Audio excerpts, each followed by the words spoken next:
Mar kit chwech ka korento kao Karaisha Jumwa mane oriembe tich dwe mar 7 higa mokalo.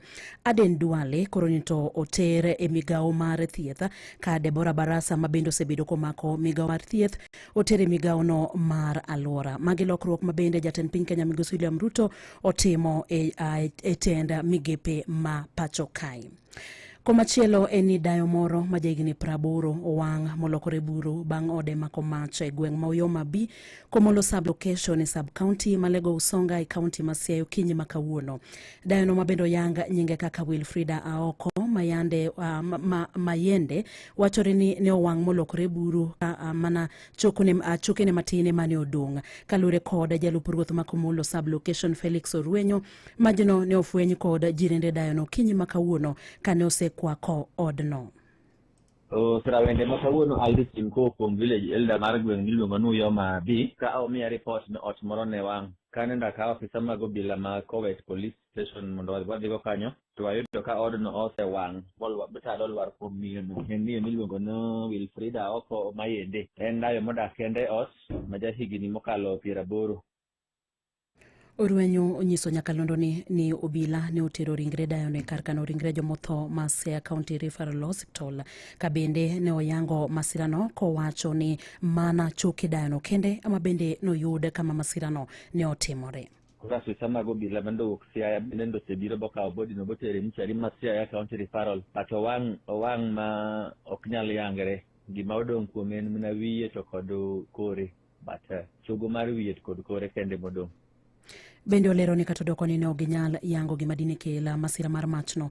Gichich ni masira mar machno nokel kod tach nyangile madayo no ni Eric tiyo godo. Gimokelo mach ok anyal ng'ere ni majni ochako liel ka piny ochomoru emofwenye majirande ofwenyo to iwacho ni tiyo kod taya mar nyangile. Koro chich nitie no mano ema ndende dibed nomako gik mande ni ot demokelo wang'no. Odaki ot kende. Wadhi kaunti ma Kisumu kama bende wayudo ni jadek ma bende ne owito ngimagi kalure kod muoch mar tuo mar nyaldiema e gweng' ma Kobongo e sub county ma Nyando ne oiki odiochieng' ma kawuono ni. Jariyo kuom jogo ne oiki e gweng'no ma Kobongo ka achiel ne otere gwenge mag Oyugis e boma ma e county ma Homa Bay. Gie kanyono bende ne ogol chik mar mondo ne kik chiem e nyasi mar iko jogo mabende yande ne owito ngimagi kalure kod muoch mar tuo mar nyaldiema e gwenge mag Kobongo. MCA ma Wasi Onjiko Ward Maurice Ngeta ne oloso e yo machalo kamae. Ni jomodong' wa observe hygiene mondo wang make sure ni ler mantiere sani waketo malo kabisa. Jowa nyaka koro bed motang' nikech sani koth chwe to koth machwe ni nyalo spread tuoche mag chalo kamago mapiyo kabisa. Ng'ata matiyo gi piny nyaka ing'e ni chwako pisani and kamituome piny nyaka ing'e ni tuo kama chal nade mondo mi wang'e ni jowa obedo makare. Gima wadwaro en ni mondo wabed gi ler kabisa. Mar ago erokamano kendo akwayo ne jowa ka jo Red Cross nyalo reach out mondo ging'i ka ginyalo konyo jowa and county osetiyo matek kendo akwayo mondo gimed tiyo matek mondo wa fumigate the location mangima and also in Kobongo area so that mondo wabed gi ler kendo waneg germs mantiere gi tuoche mamoko. Ang'eyo ni sani kata suna ng'eny jowa nyalo kabeda weya waninda under net mondo mi kik wagam tuoche moko machalo kaka mag malaria. Dhichuno jotije sirikal mondo miyo otwe okanda nikech sirikal onge gi chenro moro amora mar medo gi osara kata doko ni nengo ngima sani oidho malo mokalo e pacho kae.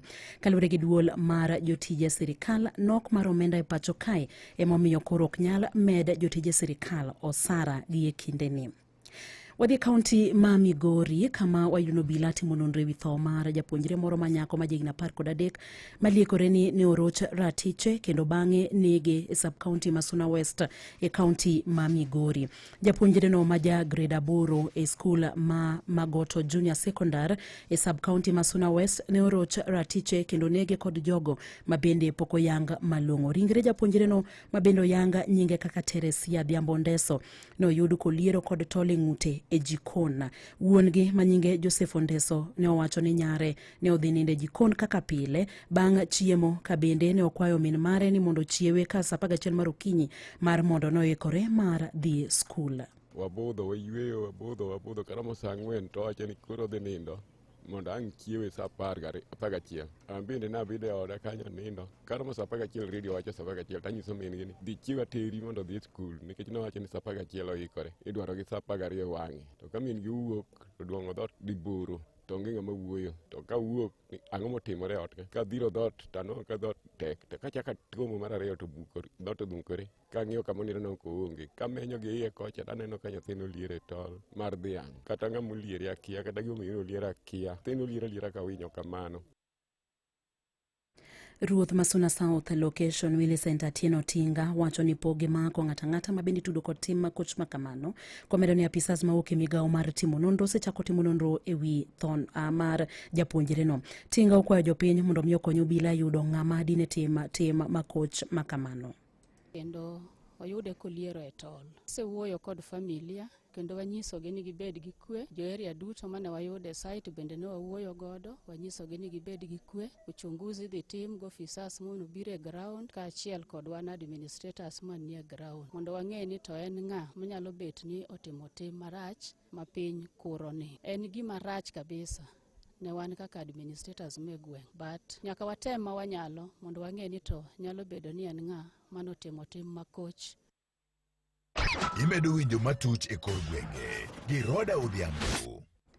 Wadhi kaunti ma Siaya kama wayudo ni piny owacho mar kaunti ma Siaya kokalo kuom migawo mar pur geto chwalo kothe mopuodhi kod mbolea ma nengo ne ogonyore ne jopur madirom 10,500 bwo chenro mare mar chiwo kothe mopuodhi kod mbolea ma nengo ne ogonyore kinde ni mabende koth dhi nyime gi chwe e pacho kae.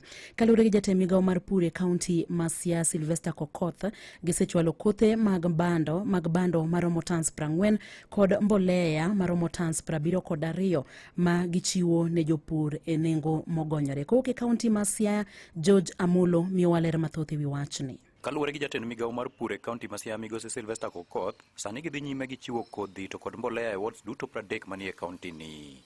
Pur mar higani wang'ne kaka sirikal ma Siaya nyocha wanyiewo kodhi mar oduma maromo tan 40 ma ipogo e wards wa 30 ma Siaya gi duto. Kawuono be wani ipogo kodhino last mile. Mbolea bende nyocha wanyiewo tan 72 ma bende opog e sub counties duto kende wards wa duto. Omedo ni e bwo chenro no bende gichiwo koth bel, olayo, pamba to kod sunflower. Mopogre kodhi mar oduma wapogo almost tan 3 mar kodhi mar bel, wapogo tan 2.5 mar kodhi mar olayo iluongo ni green grams.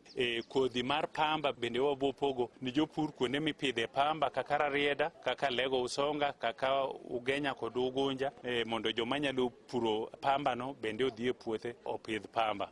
Kodhi mar sunflower bende nyocha wapogo tan 16. Migosi Kokoth manowuoyo e kinde mane gichiwo kodhigo, yo South East Lego Ward ofulo ni e bwo chenro no gidhi tiyo gi siling milion 30 duto koriw. Budget wa mar nyiewo certified seeds go kod mbolea higani ne en milion 30, to adwaro mondo anyis jopur wan mopogre kod kodhi kod mbolea mwachiwo kaka county government ma Siaya, nitie ma bende biro mikawo through e-voucher National Cereals and Produce Board, depo gi man Bondo, depo gi man Yala, man Nambira kod man Sega. Koro poda temo moda kwa jopur ni ma okoyudo magwa mag county gi to nyalo dhi NCPB depo mondo kaw kodhi kod mbolea kuonde go. Magi owacho ka jopur kotelnegi gi Irene Ojuang to kod Albert Kuodi opuoyo mokalo chenro no. Wabati ka boyudo kodhi gi nengo molwar ahinya. Wagwero kamano ne county waga government ma Siaya. Pile kwanyal ga yudo certified seed mondo mi wapidhgo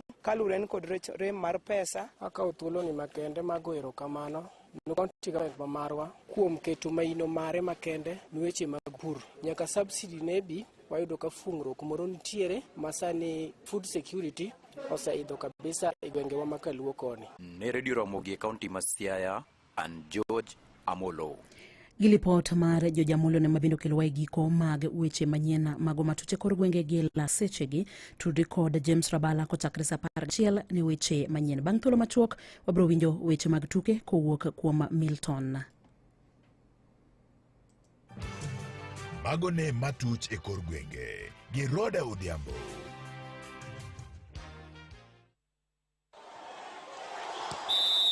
Weche tuke e Radio Ramogi.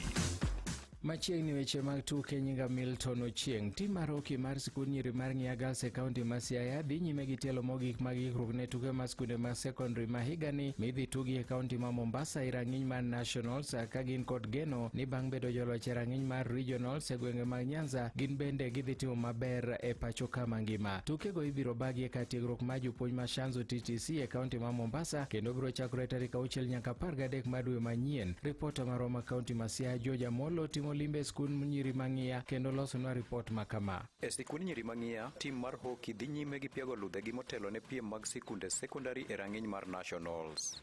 Sikund nyiri mang'ia nobedo joloch kendo ting'o simbo mar tugo mar hockey mar nyiri e piem mag sikunde secondary ma Nyanza bang' kane giloyo sikund nyiri ma Nyamira gol 1-0 e finals ka japuonj margi mar hockey George Nyadida lero kit okenge ma giseketo mag neno ni gichako gi rieny e rang'iny mar Nationals bende. Wasetimo ikruok maber kwaikre ne dhi piem madhi timre dala mar Mombasa 1 week from now. Koro ikruok nitie maber, jatelo osemiyo gigo mane wadwaro, stakes wan godo, balls nitiere, kendo bende oikre kabisa mar dhi neno ni giyudo loch. Owacho ni sikund nyiri ma Nyamira mosebedo negi obadho kendo koro en gadieri ni bang' thichogi oko e rang'iny mar Regionals, Ng'ia ema wang'ni biro bedo joloch e rang'iny mar Nationals bende. Golwa ma for this year ne ni mondo nyithindo gi ochop e East Africa Games mibiro tugo August. To mano omiyo step number 1 wago game achiel kaka otieko Regionals koro wadhi Nationals. To target wa maduong' en ni mondo wachopo wadhi East Africa. E rang'iny mar Nationals, sikund nyiri ma Ng'ia dhi rado gi Tigoi Girls, St John's Kaloleni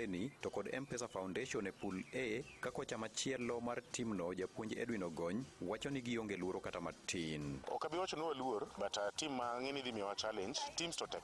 Gima jatugo onego ng'e ni onge chayo team to onge luoro team. Kapten mar tim mar hockey ma Ng'ia Faith Atieno wacho ni gin kama ging'iyo sani en neno ni giloyo nyaka e rang'iny mar piem mag sikunde secondary e Afrika ma Ugwe. Singo manyalo wacho en ni kwa dhi Mombasa wadwaro tiyo matek mondo wane ni waduogo go kombe dala. Mondo kombe go chakachaka ni kaka nwachako kawe sub county, wakawe akawa kamano nyaka East Africa. En ikruok mochuo chieng' ka jotugo mag hockey ma Ng'ia Girls High School kae nigi geno ni kendo gine ma gidhi bedo joloch e tugo mag hockey e piem mar sikunde secondary midhi tim Mombasa dwe manyien. George Amolo, Siaya. Komachielo bende ni pinje mag Algeria, Misri to gi Morocco sani koro kiewo gi yudo thuolo mar ng'ado tiko madhi e World Cup ma higa manyien bang' yudo loch e tuke manyoro. Timbe mopogore opogore machalo kaka Afrika ma Milambo inyalo ma point kaluwore gi bedo ni giketo jatugo miluongo ni Teboho Makoena ma bende nokowinjore otugi kane giyudo loch e kindgi kod tim mar Lesotho. Makoena ne ok otigodo odiechieng' manyoro e seche ma tim mar South Africa noyudo loch mar gonde 2-0 kane gichwado tim mar Benin. Kata kamano Nigeria nyodhi amodhi gol 1-1 gi tim mar Zimbabwe ka Afrika ma Milambo ma koro tele Group C Bafana gi point 13 kiluwe gi Rwanda gi point 8 maromre gi Benin ka Nigeria ni thuolo mar 4 gi point 7. Komachielo Mohamed Amura mar Algeria nologo gonde 3 e loch mar gonde 5-1 mane tim nologo tim mar Msumbiji ka koro gi tele Group G gi point 15 e ka Botswana gi Uganda ni gi point 9 moro ka moro. Komachielo bende Misri nolo Sierra Leone gol 1-0 kokalo kuom Ahmed Zizo e ka Morocco bende nodhi nyime gi rekod mare mar 100 mak oloe bang' kane gilo tim mar Tanzania 2-0. Cape Verde bende noloyo tim mar Angola gonde 2-1 makoro gi tele Group ma D. To weche mamoko bende ni mane en jarit mar jatugo mar auma mar adhula Diego Maradona nyomaki odiechieng' manyoro kuom chiwo neno ma miriambo e nonro madhi nyime e wi tho mar Maradona. Akuria ne ni e ot kama ne Maradona thoe kendo nowacho e nyim od bura ni ne ok otudore gi laktar mane thiedho Maradona. Kata kamano nonro yango ni ne nitiere ote moko machuok mane giwilore godo gi laktache go eko ka koro nonro madhi nyime en mar yango ka laktache mane thiedho Maradona nodhengore tich gino mane nyalo kelo tho mare. Magi weche tuke an Jaka Black.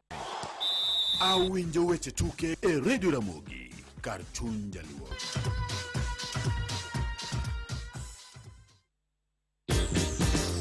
Ne chapat mayom kendo mapilore, ti kod pima mor e dolo mogo mar Raha Premium ngano. Raha Premium ngano en mogo makuot kendo golo chapat mang'eny e paket ka paket. Kitiyo gi ngano mar Raha Premium to ikawo kinde matin ka idwale nikech yo mare kendo ok ong'akre. Ogolo chapat mar round kendo lombo wang'. Itiyo gi mo matin kende ikungo pesa kitiyo gi mogo ni e loso gik moko kaka samosa, mandas, KDF kata kek. Yud mogo mar Raha Premium ngano e Search Enterprise Limited